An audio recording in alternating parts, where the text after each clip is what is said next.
Hola, mi nombre es Daniel Ozoya, soy diseñador gráfico especializado en la creación de letras digitales.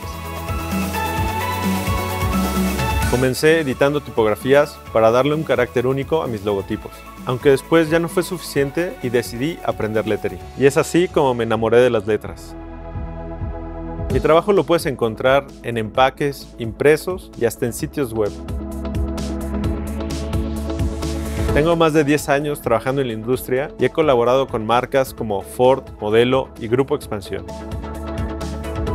Para mí, el 80% de un diseño tiene que ver con la selección correcta de la letra, porque le da fuerza a la pieza gráfica.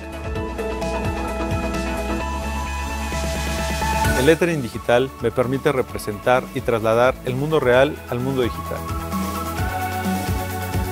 En este curso de doméstica aprenderemos diferentes formas de crear letras utilizando herramientas digitales. Como proyecto final, desarrollaremos una pieza de lettering aplicada en un póster, con una frase de mi película favorita, Volver al Futuro.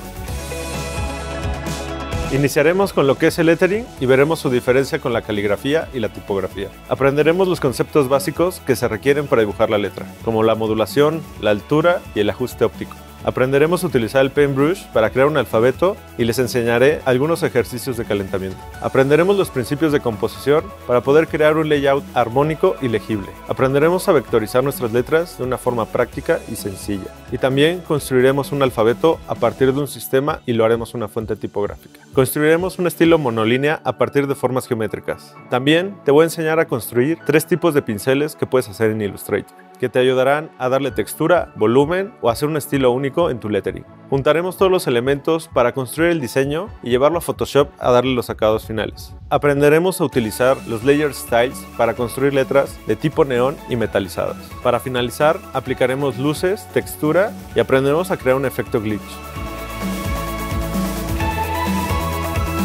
Para este curso es necesario tener conocimientos básicos de Illustrator y Photoshop. Vas a necesitar lápices, marcadores, una tableta digitalizadora y una máquina con Illustrator y Photoshop. Este curso está dirigido a todos aquellos amantes de las letras, que están en busca de darles un nuevo estilo y armar una pieza gráfica que los hará viajar en el tiempo.